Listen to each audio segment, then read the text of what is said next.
තමන්ගේ තෝමතිරි කියන බ්‍රහ්මණයට බාර දෙන අවස්ථාවේ ඒ වෙලාවේ මේ බැමිණිට ඇතිවෙච්ච දුක සංతాපය පිළිබඳව කතා පුවත ඉතාමත් දිග කතා පුවතක් වුණත් ඉතාමත්ම ලුහුණින් මම මේ කටයුතු කිරීමට සූදානම් වෙනවා. අත් දෙක දෙන්න.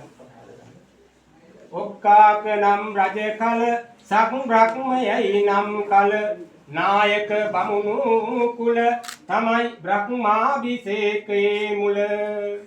මේ පූර්වි මත්තකාරුන් දී තින්න වාසනාවන්ත දිනේ 11කට මතක් පුතේ දරාගෙන අම්මට මතක ඇති. මේ රත්තරන් පුත හදාගෙන බාලගිරි දෝෂේ අදෙන විදිහ කියලා අම්මා කිව්වා. ඒ වගේම මේ ගේට්ටුව ලී තුනක් ගැව්වා මේ දරුවා බැන ගාගෙනකොට වැටි කියලා. ඒ තරමට ආදනීය පුතුණුවන් ආදනීය දියණිය රැක බලාගත්තා. ඒ රැක බලාගත්තේ දියණිය අද පූර්ව මත්තකාරුන් කියලා දෙනකොට අම්මට බොහොම සතුටක් ඇති වෙනවා. වාසනාවන්ත දියණියක් තිරපතාත් ලබා දීලා හොඳ වාසනාවන්ත දියණියක් තමයි අද මේ පූර්වි මත්තකාරුන්ට වෙලා තියෙන්නේ. මව් බැමිණි සතසේ ඇවිදින් ළඟට මෙලසේ බමුණු කුමරුට මෙසේ කීය වදනක් දුකසේ උපන්දා සිත්සේ දුව ඇති කලේ මලක්සේ එනිසා නෙතක්සේ වඩා ඇති කලේ දුව කී සිත්සේ එහෙම හදාපු හන්දනි අම්මියද පොරි මත්තකාරුට දෙන්නේ අනේක දුක් වින්දා පුතනුව මදුව හන්දා දෙතෙන කිරි කන්දා මගෙන් කොපමණ බොන්ට ඇත්දා වාසනාව සම්භාවනීය මුත්තනේ මේ අම්මා කිරිකින් කිරි ප්‍රමාණය අපිට කියලා වෙන කරන්න පුළුවන් කමක් නැත්තේ නෑ. ඒ විදිහටම තමයි කැතකුණු අතගාලා මේ වාසනාවන්ත දියණිය පූර්ව මත්තකාරුඩ කරලා තිබෙනවා. ඒ තරම් දුක් විඳලා තමයි මේ වාසනාවන්ත දියණිය ඔබ හදාගත්තේ.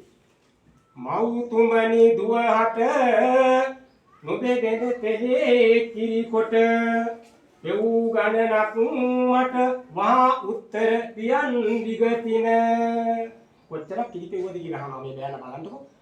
ඉතින් බලමු.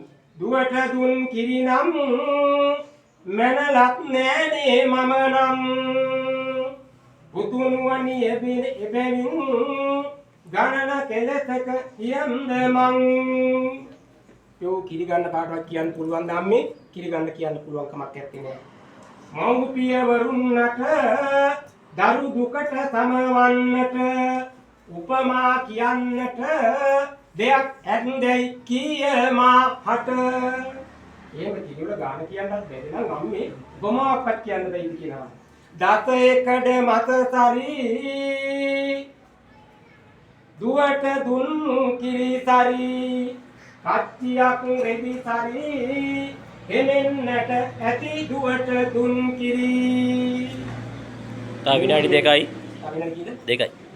හොඳයි එහෙමනම් වාසනාවන්ත දෙවියන් අම්මාට